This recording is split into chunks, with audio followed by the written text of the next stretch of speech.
I've done so many things in my life, from starting as a 14-year-old, being an assistant engineer in the studio, and then a mixer, and then eventually a record producer, to making my own music. And I've went through so many different music styles as a producer, but also as an artist, that now that I'm in film scoring, I have so much benefit from that, because if certain things need to be done for a movie, I know what it's like to do that. And I think it really helped me to create more colors into a score instead of just being a composer, because then I had to rely on a lot of session players and other people that would come up with ideas regarding that. So in my case, I'm actually very happy that I got here.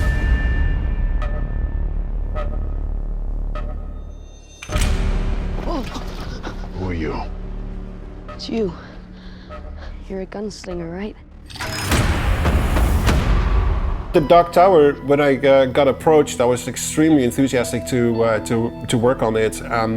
The director, Nick Arcel, very talented guy. He has this really great way of telling a story. He is so involved in the creative process of all the different areas in making a film, not only directing but also with the music. We massaged the score constantly, and then the picture would change, and then we needed to change things here and change things there. So it was a very collaborative process, and he was here almost once a week for the last couple of months, and then the last month or so he was here 2-3 times a week. And you know, he really felt it as a breakaway from the production office, where so many people need his attention, and for him it was just like a great break, you know, to hang here in the studio and just play music, enjoy music, and work on it together. So it was a really lovely experience. So in this movie we're dealing with a young kid, Jake, who has all these visions of a different world. That world is called Midworld, and all his friends and his family is completely laughing at him and just, you know, calling him crazy that this is even, you know, real. These visions, as you call them. What do you see? I see a tower, the man in black, and the gunslinger. They're just dreams. They're not real, Jake. It's really lovely put together as a film, and when I thought about it musically, what to do, the first thing that I wanted to write was the hero theme for Roland, the gunslinger.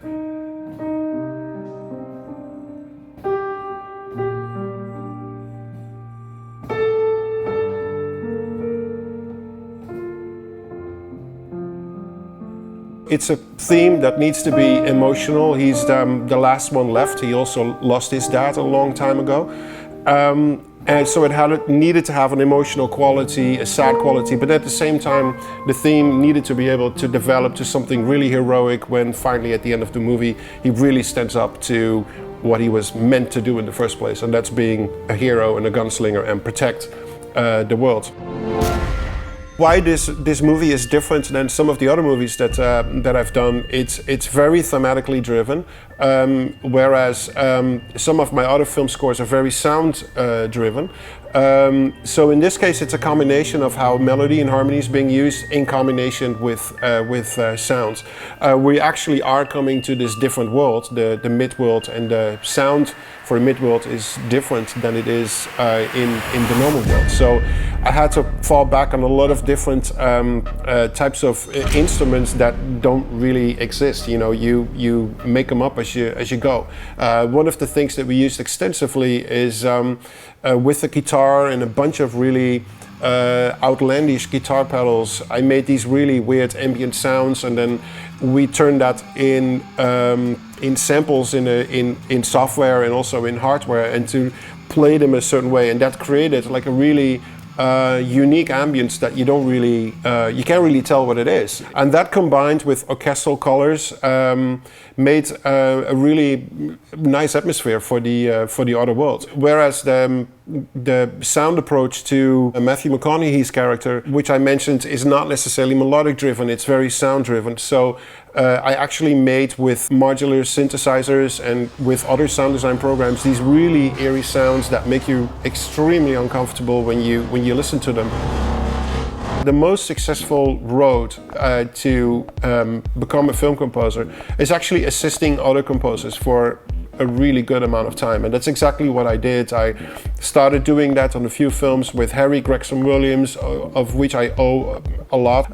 Then I worked with Klaus Badelt on the film. I learned a lot from him, and eventually for 2 years with Hans. Hans and I met a few times before we actually started working together, and he invited me over in 2007 or 2008 to come to work with him at Remote Control, and there was an opportunity to work with him a little bit on the Inception music.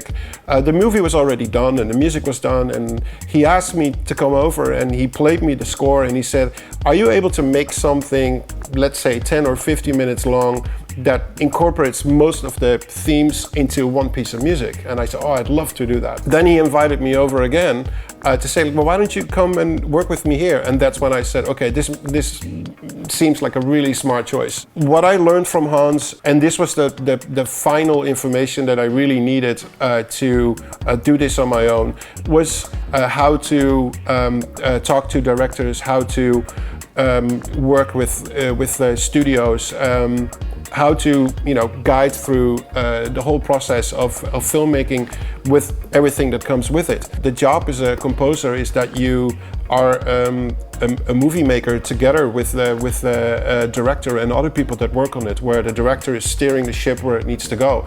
But you're all storytelling with sounds and with melodies and with harmonies to help to emphasize the characters in the film and the drama as it is unfolding.